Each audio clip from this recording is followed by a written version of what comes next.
crazy, but Christmas season's coming up. It's like already here. So to that end, the B team, which has been working really, really hard, is being retired for the end of the till the end of the year, so that we can work and focus on getting ready for our Christmas service. Because they put in a lot of practice during the week to be able to play for you guys. So the A team is going to take over for the end of the year, and we're going to focus during our worship service, or during our practice time, on getting ready for that Christmas Eve service. To make it easier on the A team, we're also going to be reintroducing like special music, because we've heard some comments that you guys want to sort of go back over that. So yeah, so we're going to reintroduce some special music to you, and so we're just going to do, so the format until the end of the year is going to be like one song, special music, and then 3 songs of worship with the A team. So that's what's going to happen. We're going to pray to get started, and then we'll introduce this song. Dear Lord, thank you for today. Thank you that we can gather here and be with you and be with each other, and have that be a genuine choice in our freedom here in this place. And I just pray that you would help us to do right by that. That you would help us to have the right spirit, the right heart about things. Help us to keep our focus on you, and help us to walk away from this time feeling more connected with you and with each other. And I just pray that you will bless our time of worship for all these things in your name. Amen. So you guys can stay seated because we're going to do some special music first, just this one song. But this song is called Exiled, and I had a hard time figuring out what to write, to play. You can ask pretty much everybody in the worship team. Right up until minutes before we started, I didn't know what I was going to play, and then I was talking with James, and he suggested a line of thought for me. So I thought I would share this from my catalog. This week I had the ability to sit in on a panel, and in the panel discussion there was this comment that was made that Christianity, the church, isn't for the unbeliever. And that really got me. It is something that I was really bothered by, and I'm sure you guys all know me. I was really clear about being bothered by it. But you know, we're travelers in this world. We're not here to just be here. We're passing through, and that's a really difficult thing to do. Everything is trying to pull us into thinking that this is our home, but our home is with God, and this life is finite, and one day we're going to live eternally with him. And so this song is kind of about that struggle, and so this is why I wanted to play this song. So this song is called Exile. Am I plugged in? Yeah.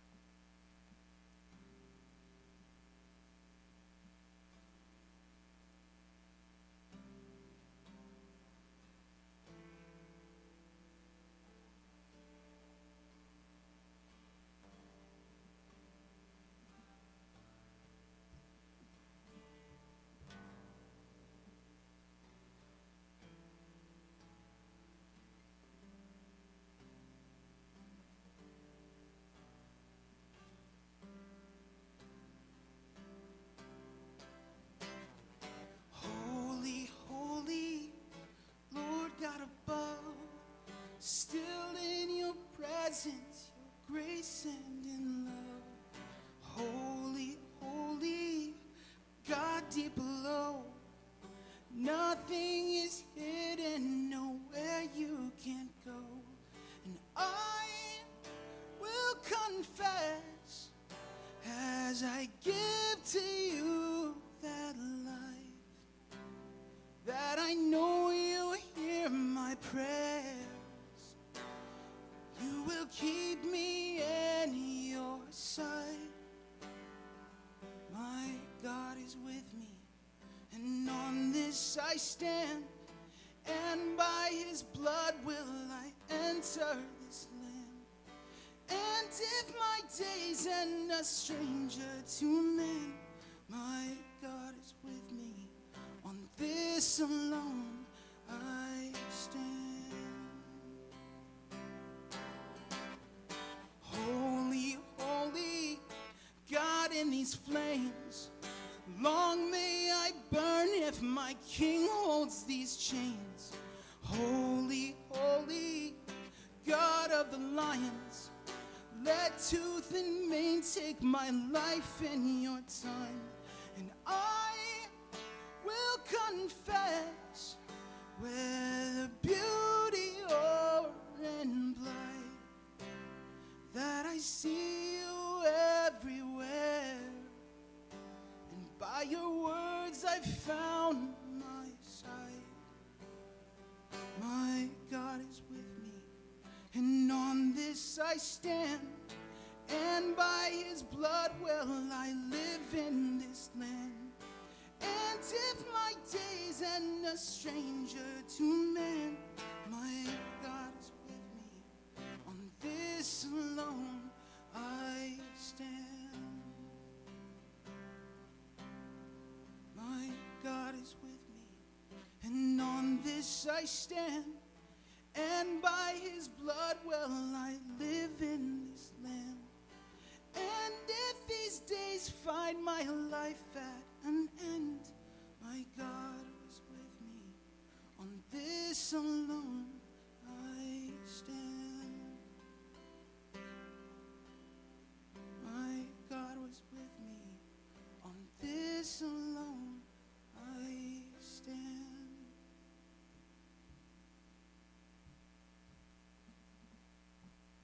And now, I'd like you guys to stand.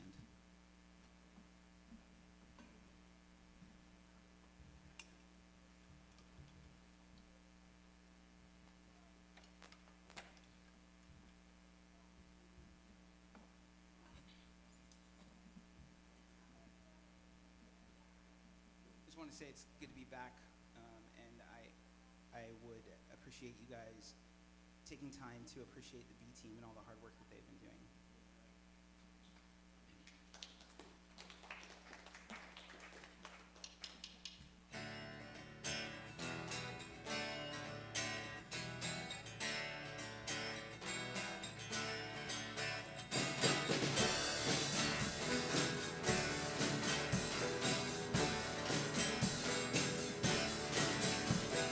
Blessings and honor, glory and power be it to the ancient of days. From every nation, all of creation, bow before the ancient of days.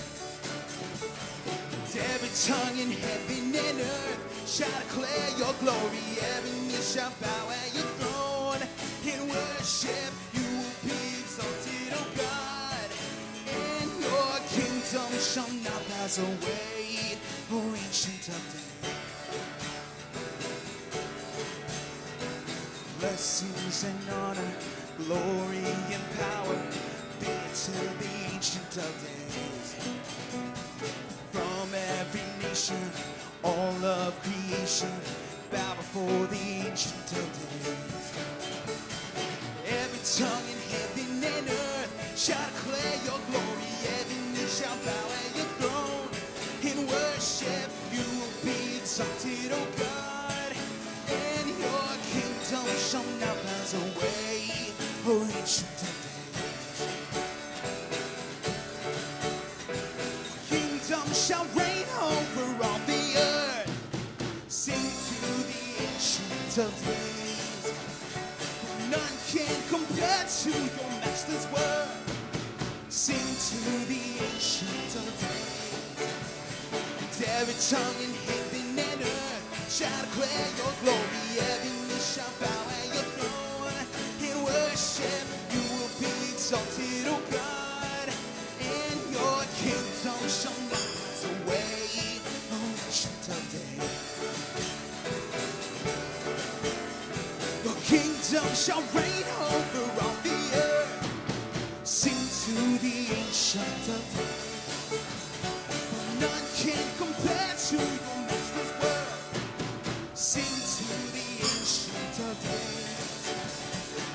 kingdom shall reign over all the earth. Sing to the ancient of days, for none can compare to your matchless word. Sing to the ancient of days. Every tongue in heaven and earth shall declare your glory. Every knee shall bow at your throne. In worship you will be exalted, O God, and your kingdom shall not pass away. O ancient of days.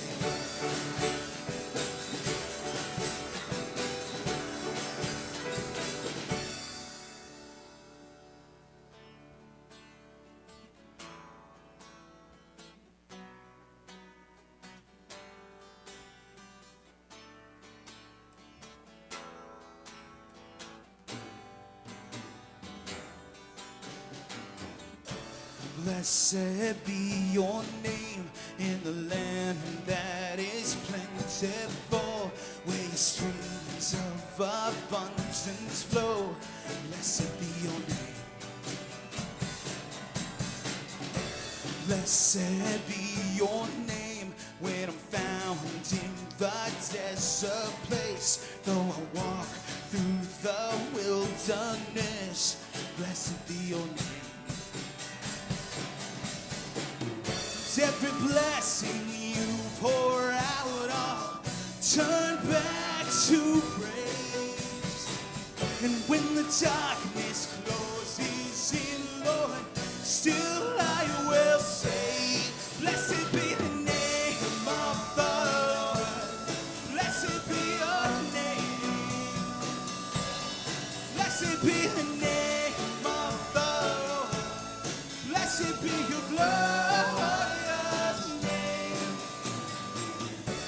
Blessed be your name when the sun's shining down on me, when the world's all as it should be. Lord, blessed be your name.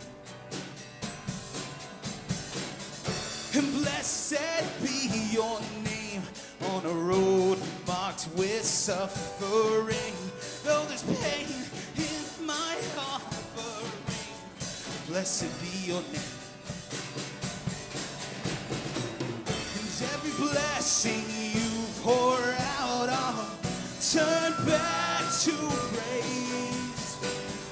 When the darkness closes in, Lord, still I will say, blessed be the name of the Lord. Blessed be your name. Blessed be the name of the Lord. Blessed be your glory.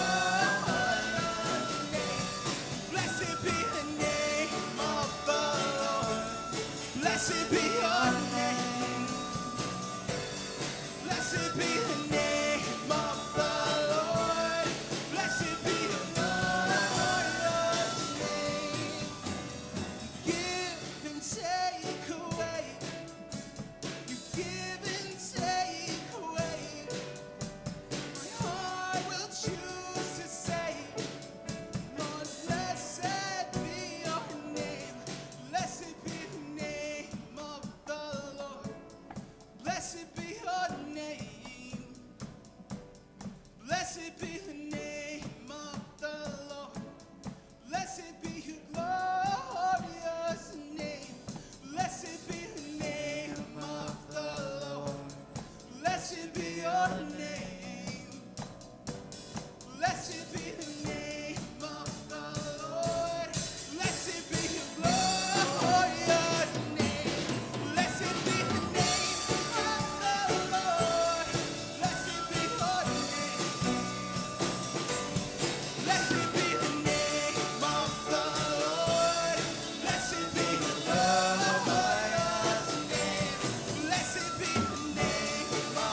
God of the city. You're the king of these people. And you're the Lord of this nation. You are. You're the light in this darkness. And you're the hope to the hopeless. And you're the peace to the restless. You are. And there is no one like our God. And there is no one like our God. And greater things are yet to come. Greater things are still to be done in this city.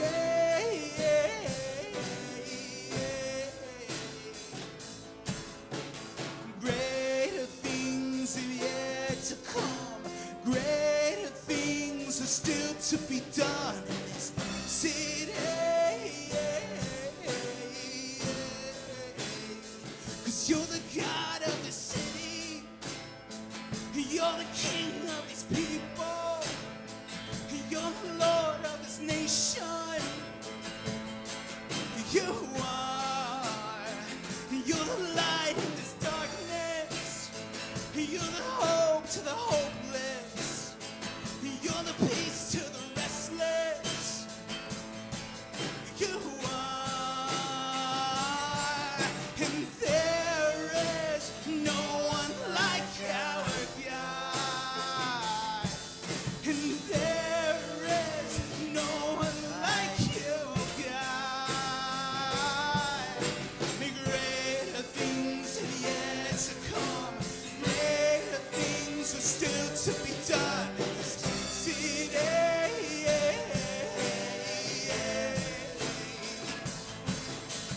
Greater things are yet to come. Greater things are still to be done in this city.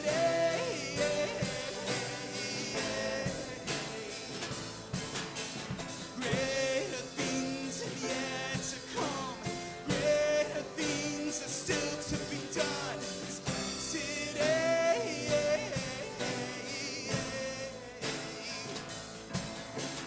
Greater things have yet to come. Greater things are still to be done here.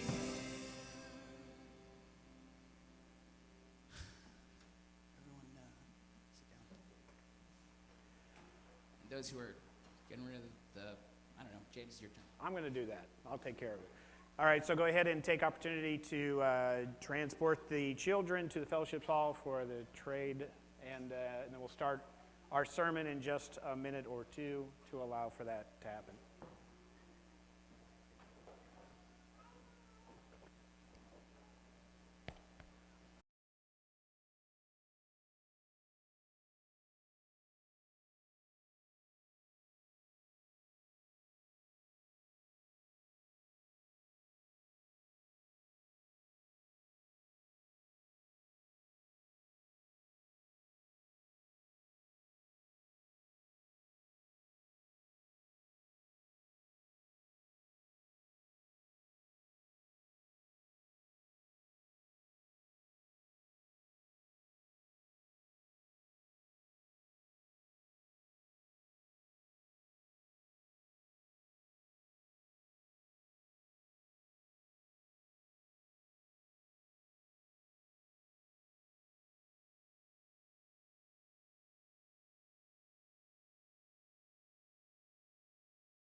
All right, so let's go ahead and bow our heads in prayer before we get to God's word this morning.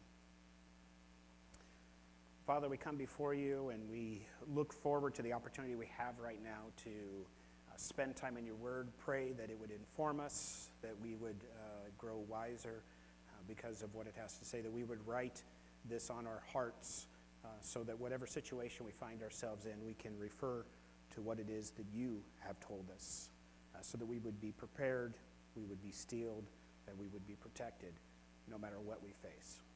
I pray this in your Son's name. Amen. All right, so we're continuing our talk today on the pride of life, specifically notoriety or fame even. And I want to take it probably a little to a little bit of a smaller scale. Because usually when I say fame, what is it that comes to mind? When I say notoriety, it's like the big stuff, right? It's the movie star, the music star, the reality TV star, which I don't even understand how that happens, or the influencer, right, I guess. Maybe someone that let's put it this way, context here. Someone that you'd expect to see on Dancing with the Stars. You know that they're famous for something. You may not know exactly what it is, but they're on Dancing with the Stars, so they must be stars. So I want to take it from that high concept of fame and notoriety, right? And I want to kind of bring it down a little bit. And we want to talk about, let's call them achievements. Let's talk about achievements, because it's not uncommon for us to be known by what it is that we achieve, what it is that we accomplish, right? I've joked plenty of times in the past, and I'm sure Wendy would attest to it, though. When I go around walking through work, I'm known as the guy that's always carrying the coffee cup, right? Now, I don't drink that much coffee, but that's what I'm known for, is because I always have that in my hand. I'm also... I don't know, I'm pretty famous. If you have trouble with your computers, I'm the guy, right? It's not something that I've sought out. It's just, hey, I'm good at it. So people seek me out in that regard.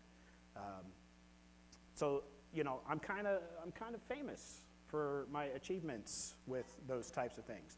Not as famous as I am on Google Maps with my, top 10% of all contributors. I know, right? 10 million views. Yeah, whatever. It's nothing. What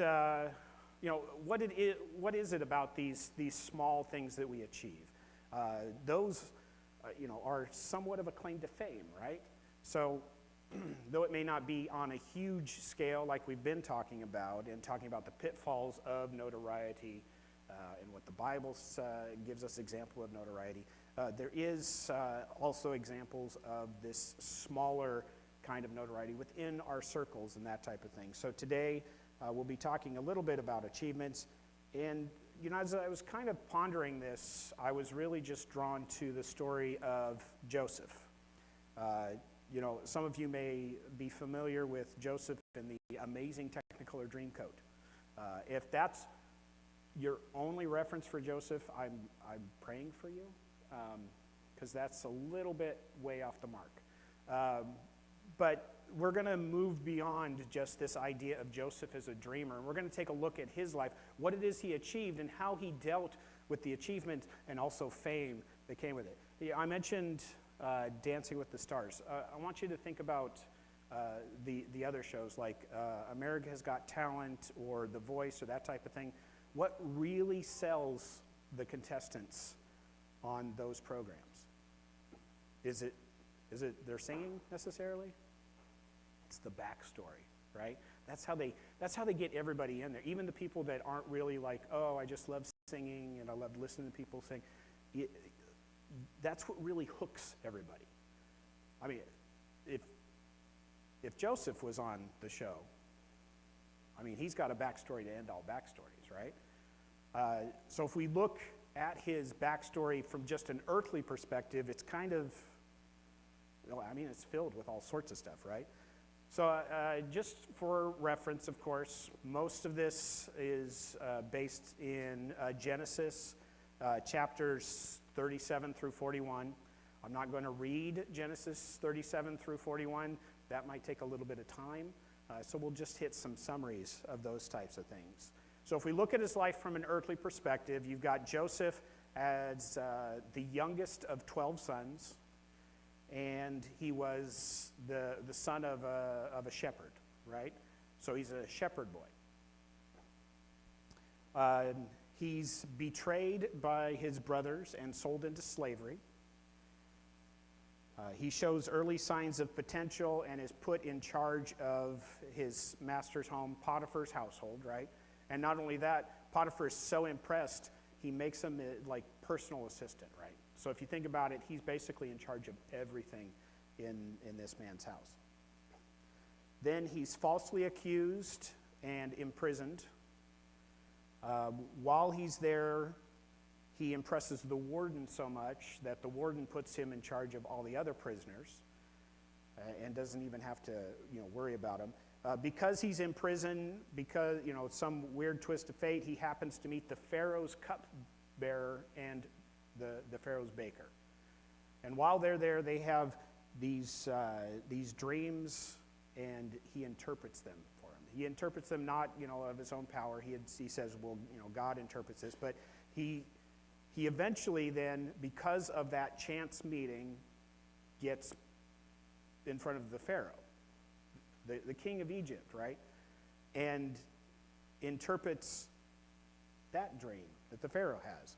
And because of his interpretation of that dream, Pharaoh puts him in charge over all of Egypt. I mean, second only to the Pharaoh's power himself.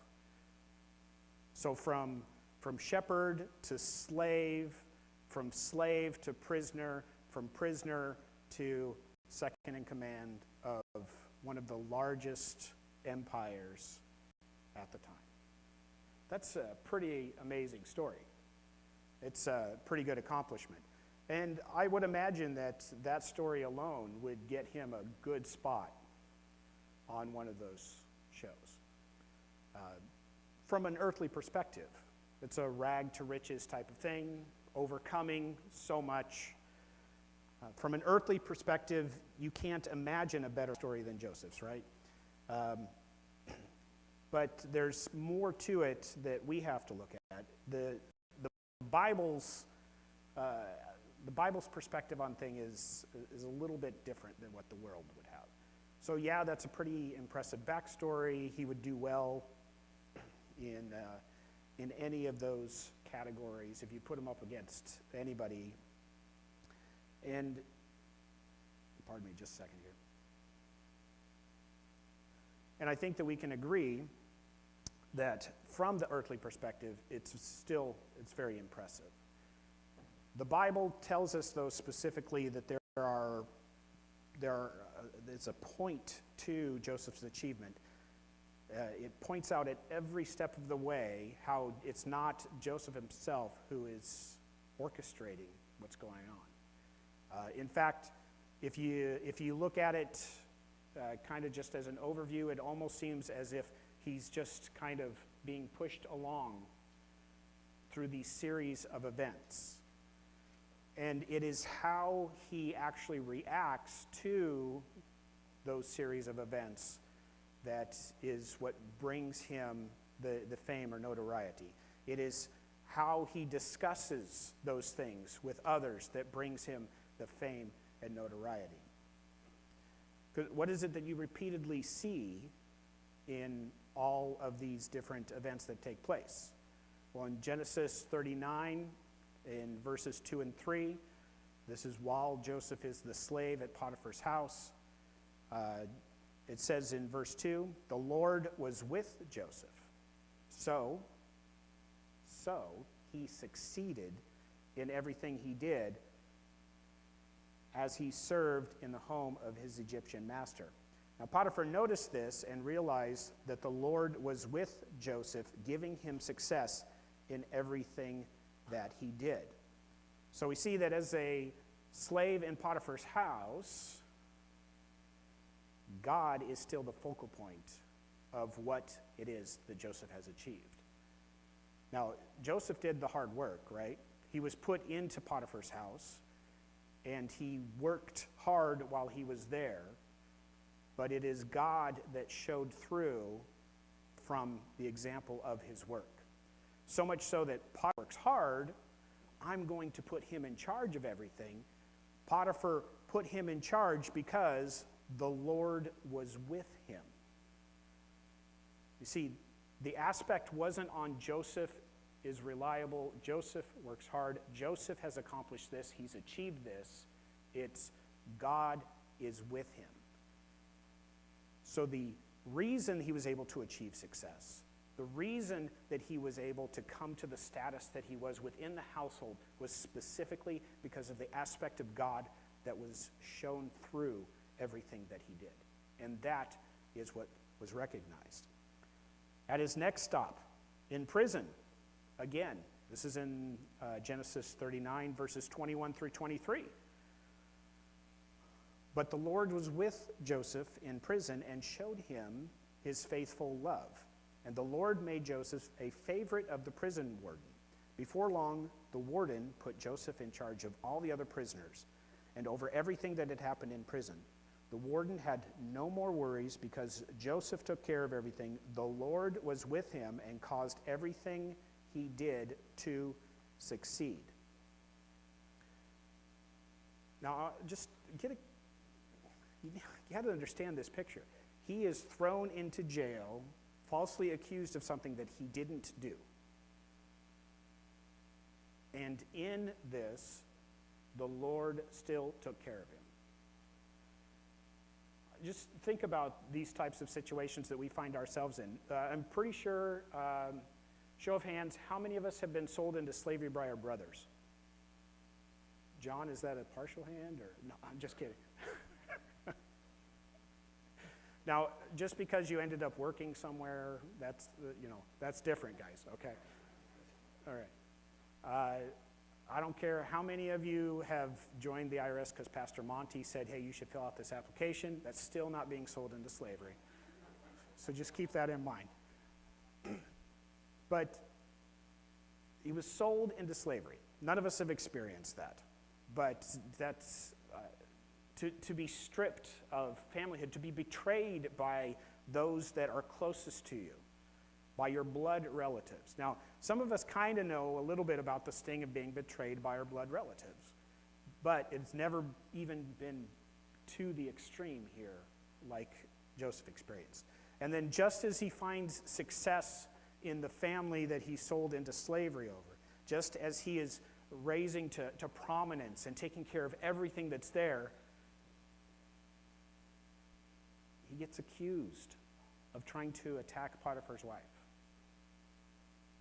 And without a word, without being able to defend himself, no matter how prominent he had become in the family, no matter how trustworthy he was, he still ended up in prison. What's up with that?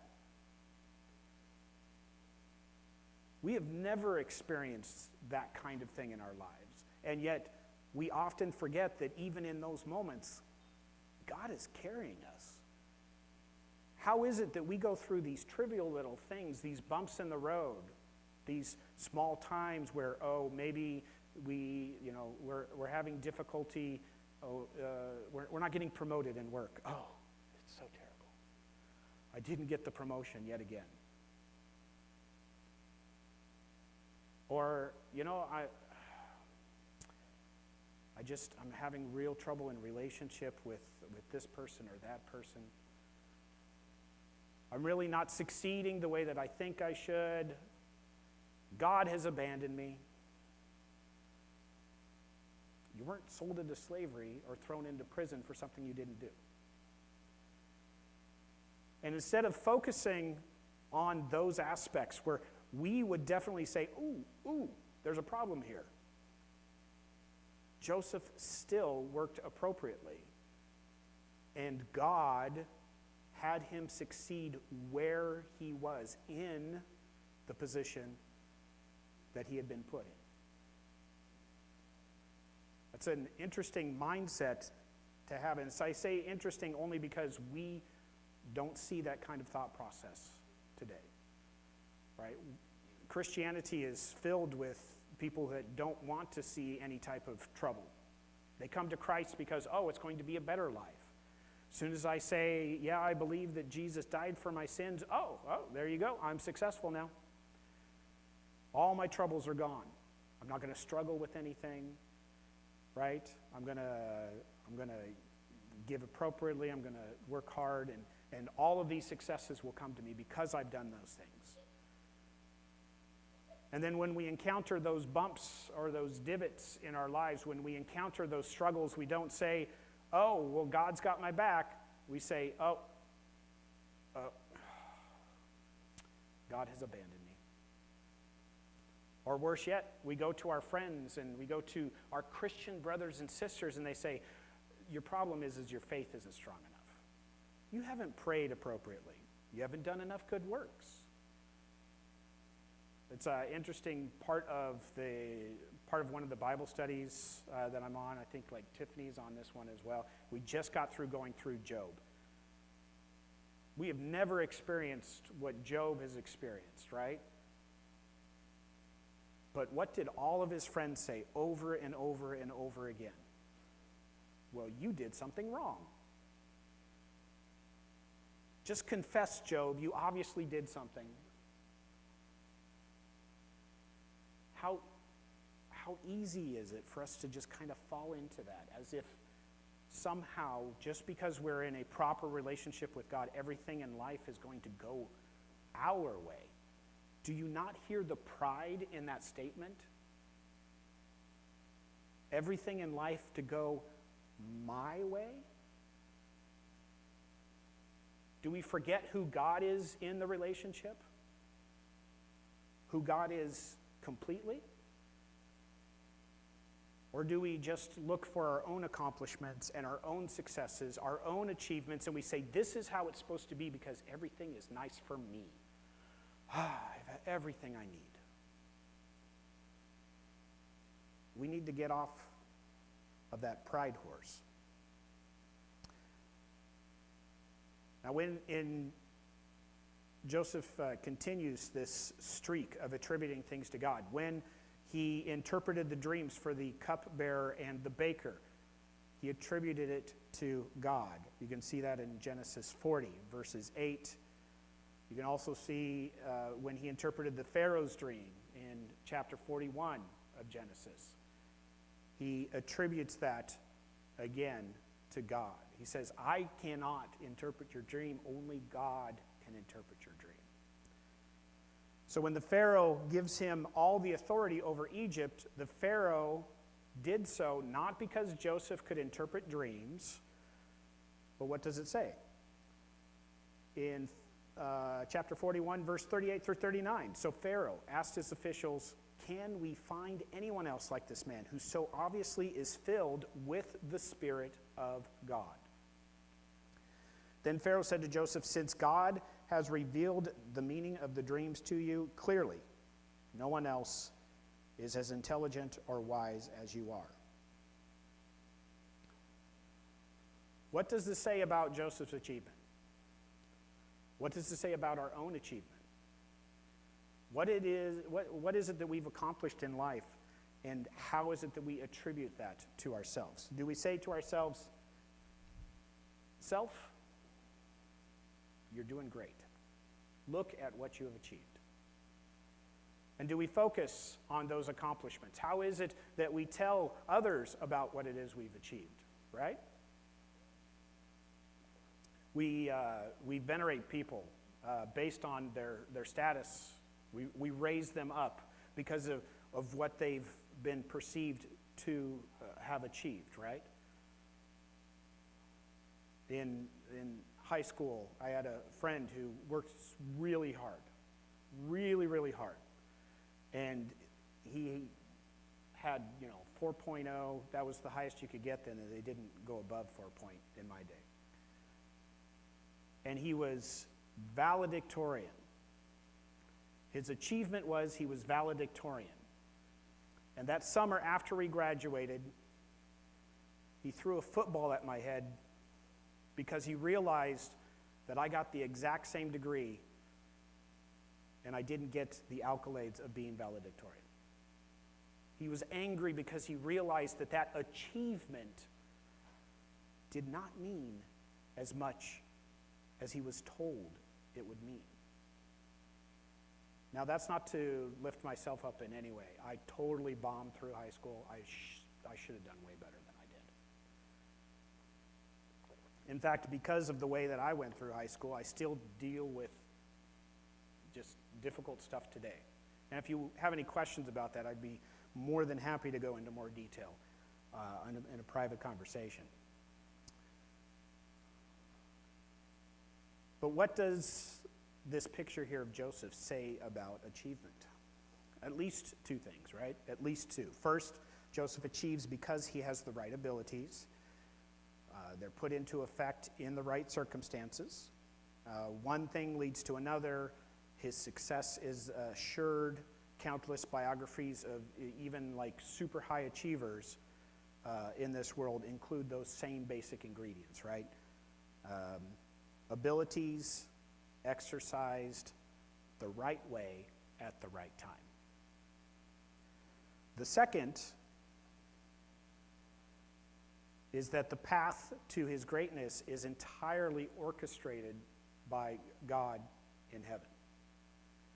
See, even with his abilities done the right way at the right time in the right place, he doesn't get anywhere without attributing these things to God. In every environment that he finds himself, he works diligently and rose to fame. At Potiphar's house, he became known for his work and well known to the point that he was placed in charge of the entire household, but not because of just his work, because it was attributed to God, right? We read Potiphar attributed that to God in him. There's an instructive lesson to be learned for all of us. God has and will continue to raise up people with great gifts to achieve things according to his plan. God will accomplish many things through us. The abilities, the opportunities, the path that we go down, these are not accidents. These are not happenstance, I want to say, right? This isn't a coincidence that I ended up here at this point, at this time, to use the abilities that I have been given. God orchestrates all of this in a plan so massive we can't even fathom or begin to understand.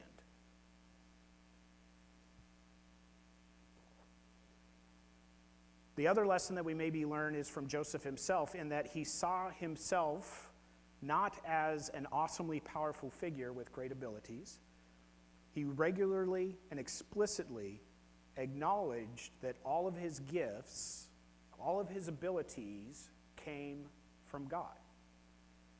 There is no place in Scripture where you see Joseph talking about how great he is because of everything that he achieved. Even when his brothers come back to him, he doesn't lord over them the fact that he is the second highest authority in all of Egypt, according to everything, right? Instead, he looks upon them with an air of reconciliation. Let me test them to see if their hearts have changed, to see if they have learned anything.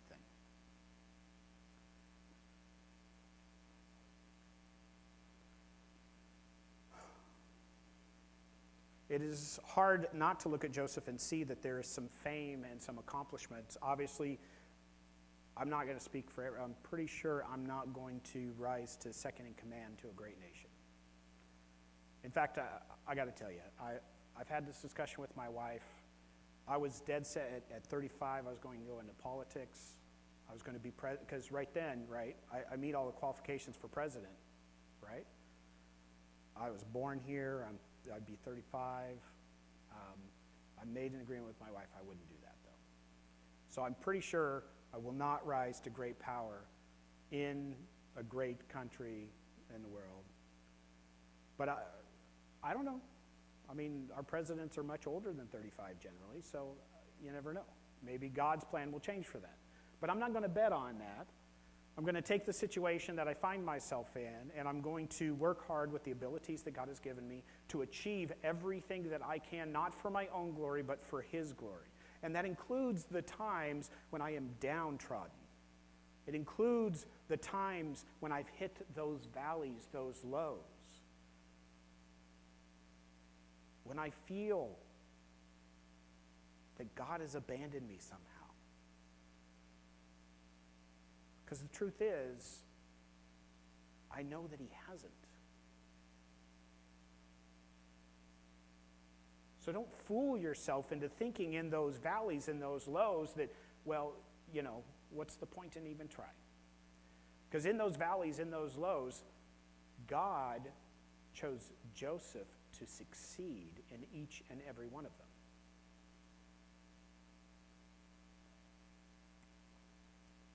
The last lesson that Joseph teaches us is that fame does not last forever.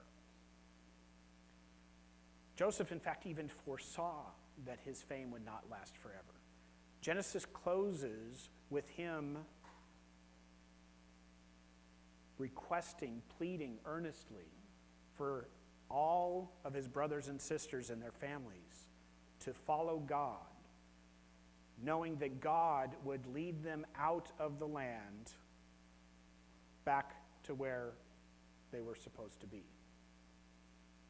And sure enough, just as Joseph predicted, Exodus 1 starts out,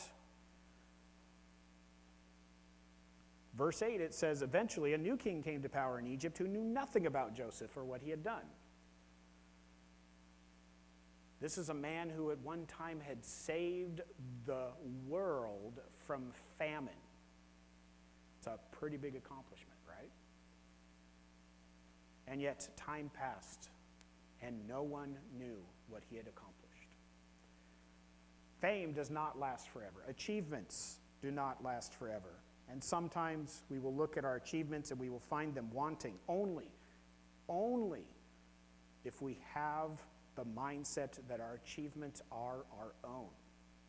In and of ourselves, our achievements will be lacking. I mean, I don't always drink coffee, so I'm not always going to be known as the guy carrying the coffee cup.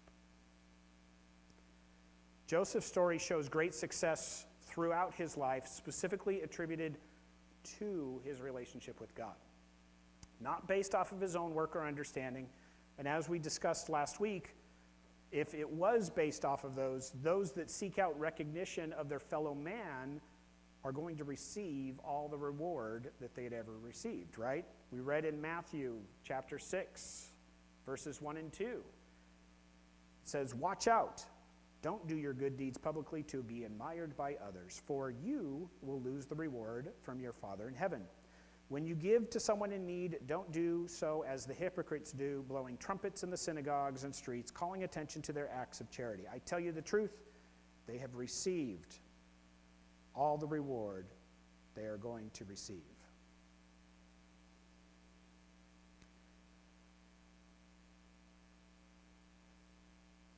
We must strive to work hard through the abilities that God has given us for the right reasons. We should not be afraid to be recognized for what it is that we have achieved, but we must be wary that we do not become too comfortable or prideful in those achievements. Our little slices of notoriety, our small groups of fame. There's several warnings about being too comfortable with what God has given you.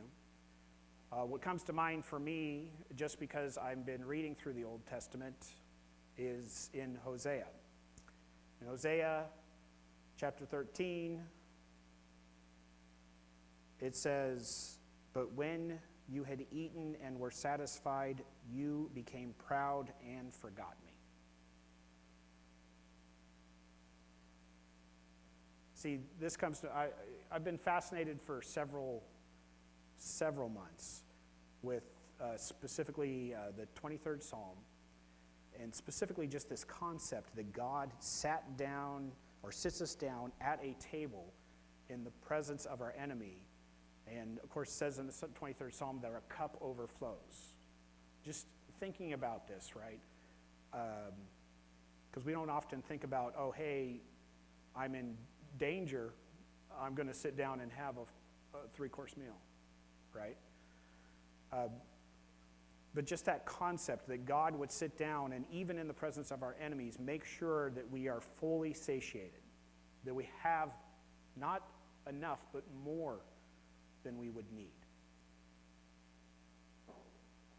The danger comes when we forget that it's God that provides that, and we fall into this trap that you see in Hosea. Once we've eaten and are satisfied, we become proud,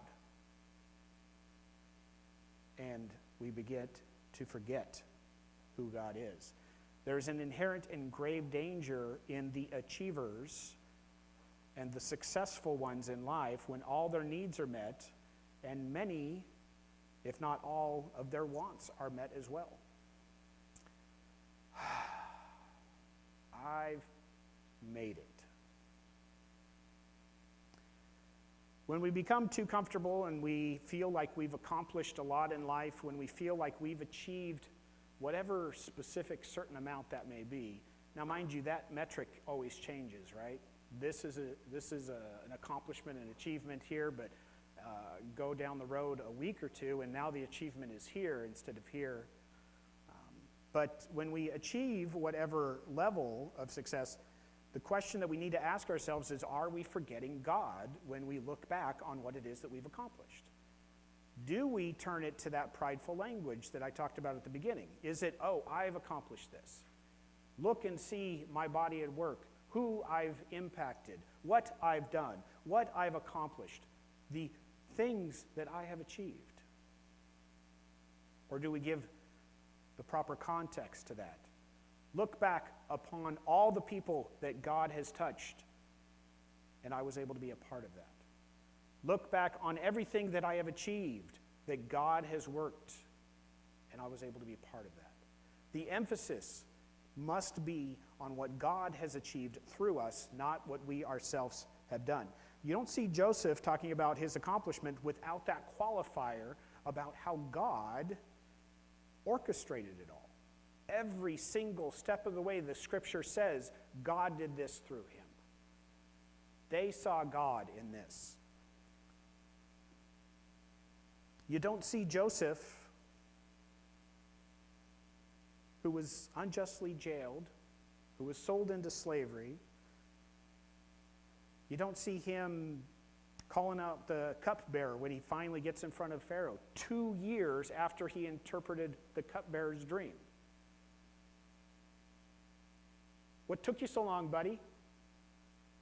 I asked you not to forget me.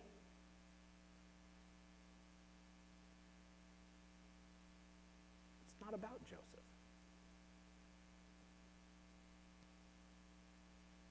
He didn't punish anyone even when he had the power to do so. See, the world counterfeits this with its own mantra designed to unlock your hidden power. We can be powerful and successful. We can, all right, here we go. To have success in life, you see what it is you want, you believe that you can have it, and you achieve our goal. Let me break it down. My archery instructor, I know it seems weird, my archery instructor, he would always have us pull back and he'd say, see, believe, achieve. He was big into yoga and those types of spiritual aspects of his life, not attributed to God. And as we sat there with our arrows, as we were ready to let go, see, believe, achieve. I don't think I ever hit the bullseye. I didn't believe good enough. Well, as Christians, instead of see, believe, achieve, we don't need to see ourselves doing it, believe we can do it, and then achieve it. We would be better off if we prayed. If we prayed and believed, God will achieve. We don't need to rely on ourselves. So today we're going to think about, in our cell groups, we're going to have discussion about how it is that we achieve that small amount of fame in our circles. What is it that you are known for? What is it that you've accomplished in your life?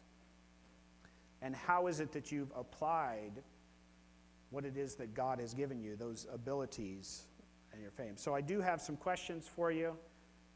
Before we go to cell groups, though, I'm going to read you the questions. But before you go to the cell groups, we have pumpkin grams. So be prepared for that. That's coming up right after I read the questions here. So the questions for you to ponder.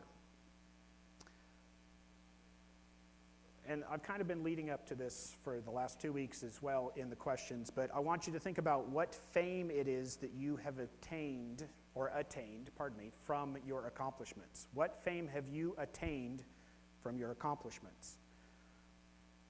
Think back, examine your life. What is it that you have actually accomplished in your life? And how have you been, for lack of a better term, called out for those things that you've accomplished? How have they been recognized? The second question that I have for you today is, how do you respond when called out for your accomplishments? We all get recognized for things that we've done. How is it that you respond to it when you get that recognition? So how do you respond when called out for those accomplishments? And thirdly, I want you to think about how exactly it is that you measure success. How do you measure success? These are the questions that we'll ask ourselves. We are going to take just a quick moment for the pumpkin grams, and then we'll go to cell group.